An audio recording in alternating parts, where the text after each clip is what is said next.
all these movements, not to get deep, all these movements probably started, not even the 60s. All this shit started in 1945. That's when America just fucking lost its mind. It was after that Second World War. Think about it.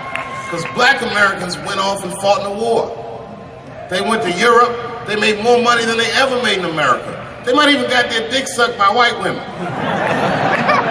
And then they came back to the United States and they looked around and they said, you know what? I don't like the way I'm being treated around here. But it wasn't just black dudes. At the same time, all the women in America went into the workforce because all the men were gone. That's when you see that old poster in the 40s with that dyke like, we can do it. That's where that's from.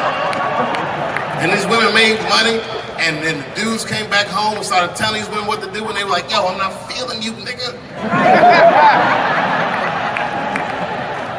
At the same time, the CIA started experimenting with a drug in San Francisco. Back then, nobody knew about it, called LSD.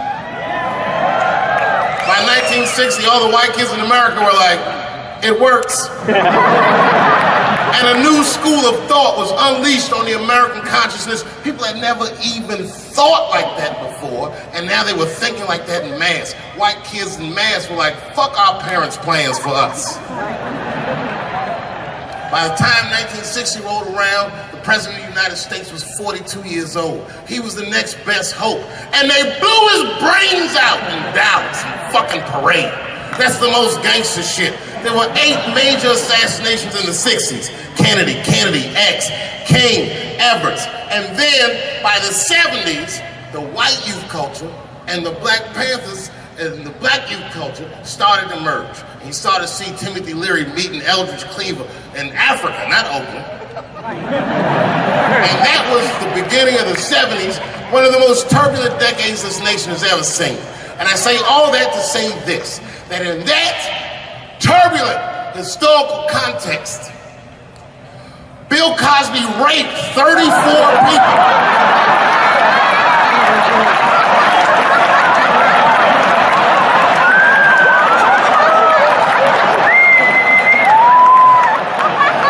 That is a lot of raping.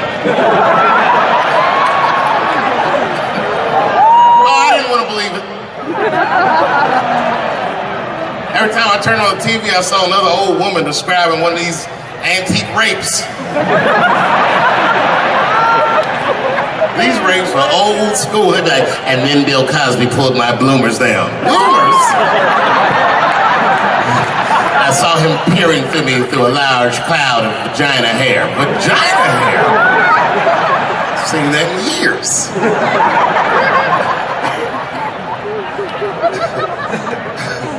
I saw that shit. I said, these people are obviously trying to destroy Dr. Cosby's rich legacy.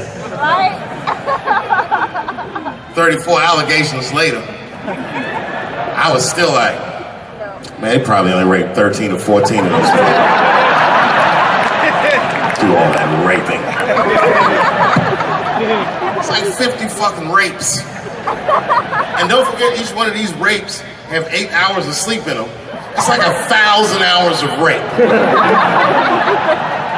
Packed into an otherwise busy schedule. Short corporate rapes, that's what I support.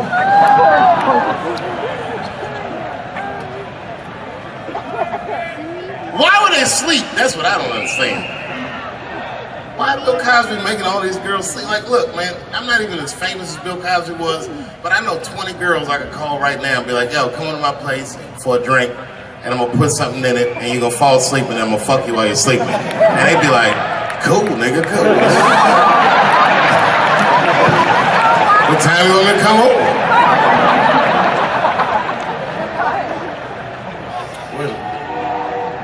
Is that a train here, that train?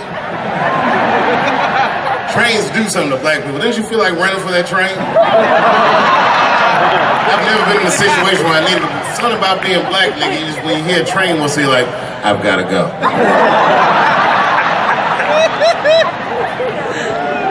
Just wanna run away. No, man, for real, it's not comfortable like it used to be. I don't know how transgender people beat black people in the discrimination Olympics. if the cops shot this many trannies, you'd be like, it's a goddamn conspiracy. Right.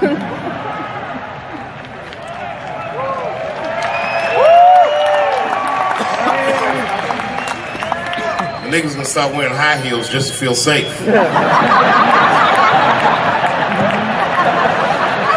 Problem, officer? Was my bag and purse on match? Is there a problem?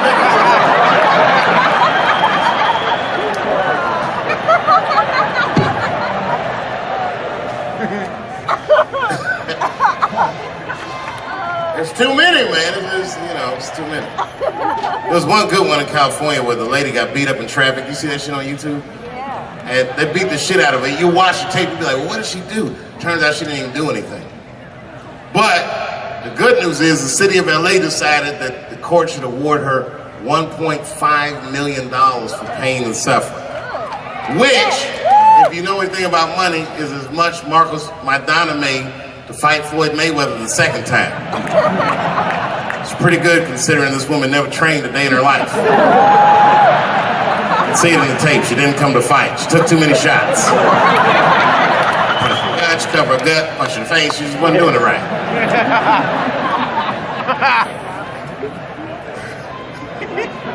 What?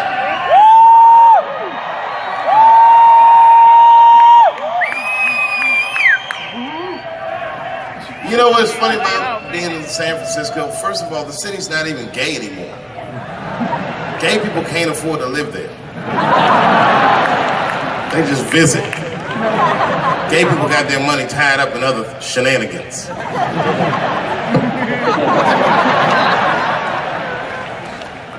Where you from, bro? Where? Canada? Well, all right, you can get off the watch list. You know, America has a racial hot seat, which belongs to black Americans, but I know you sat in it for a while. I can honestly say Arabs and Mexicans sat in that seat. And we, the black Americans, would like to thank you both for your sacrifice and your struggle. Everybody goes through something, but at least I can leave my backpack someplace. If you leave your backpack, you got 20 minutes to find that shit before they send a robot to blow your luggage up. Don't you remember San Francisco when that motherfucking tiger jumped out of the cage and bit those people up? And San Francisco is so gay, the whole city blamed the tiger. No, they blamed the victims. They didn't even say shit about the tiger. They said these people were teasing that tiger. That's irrelevant. Tigers should not be able to jump out of the cage and kill people at the zoo. They said that that tiger chased one of his victims 400 yards. Listen, you know how fucking fast you have to run to outrun a tiger for 400 yards? Nigga probably woke up in the hospital with an NFL recruiter standing over his bed. You did good, son. You did very good. I know this isn't a good time, but I'm with the Cincinnati Bengals. Complete coincidence. I think we can tie something in and do something really big with you. One of the guys the tiger bit was Mexican, and the other two were Arabs. I said, who trained this tiger? Homeland Security, like everybody? I gave that tiger some beans. You smell those beans? You can smell that. Go get them. There's some curry.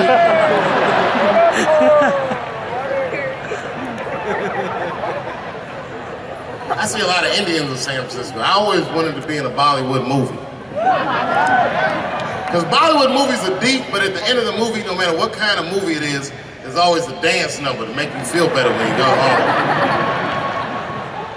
Even if it's Precious. At the end of the movie, Precious would just jump out of the coffin. I don't have AIDS.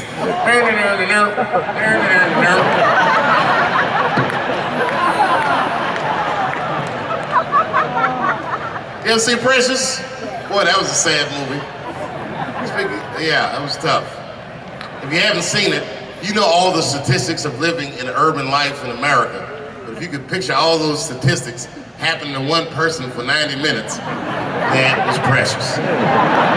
Life through the book of that fat bitch. And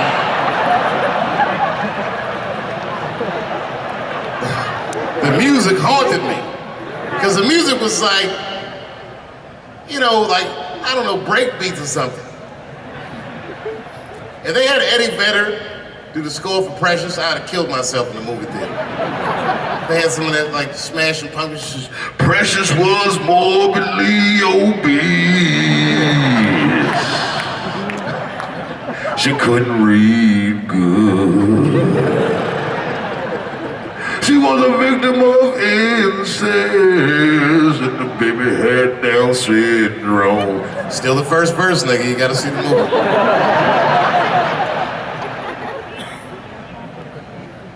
She caught AIDS at the end. She might have had it the whole movie, but at the end she found it.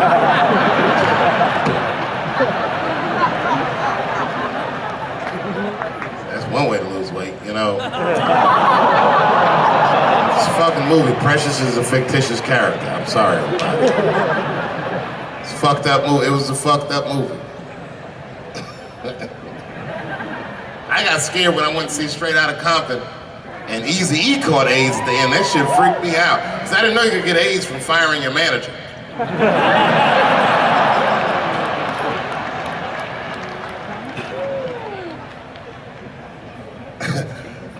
You didn't see Straight Outta Compton?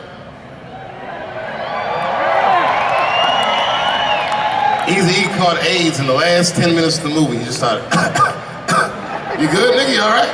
Yeah, I'm good. Who catches AIDS like that?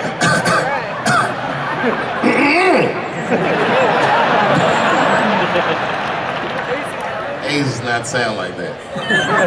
It's a racking cough. And AIDS weird that a disease came out of nowhere in the 80s that doesn't kill anybody but niggas, fags, and junkies? What kind of disease hates everybody that old white people hate? I think the government hid that shit in disco balls. Only fun people get AIDS. You never see that guy? I think I'm gonna stay home and read a book. That nigga never say, I think I'm gonna just go stay home and cook for myself. You all right?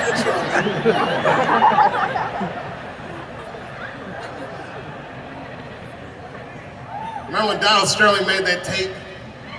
Said all those bad things about black people? That tape was fucked up. But that goes to show everybody, if you get old and white and racist in America, whatever you do, don't tell your black girlfriend about that shit, because that's who made the tape. She taped everything. The tape was embarrassing. He was like, stop bringing these black guys to my games. We were all listening like, well, how you gonna have a game without us? There's gonna be a lot of bounce passes and layups in that shit. And then it turned out the black guy he was speaking of was none other than Magic Johnson, NBA legend and billionaire. Unfucking believable. Didn't even mention the fact that he had AIDS, which is the first thing I would say to my girlfriend. This guy must be very racist if AIDS is the footnote.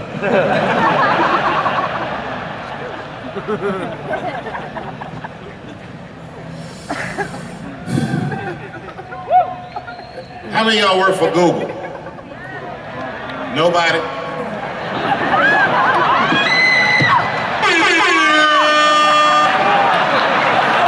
Thanks, Fuse.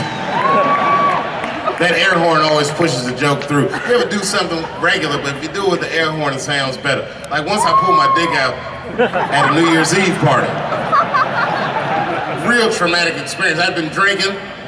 It's really fucked up. I had to make all new friends. I did it on the 10 count. Them motherfuckers was like, 6, 5. And I was saying to myself, what if I pulled my dick out? They said 3. And then I looked down and said, oh no, it's out!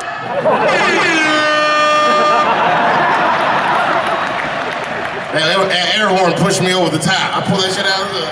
I was like, oh!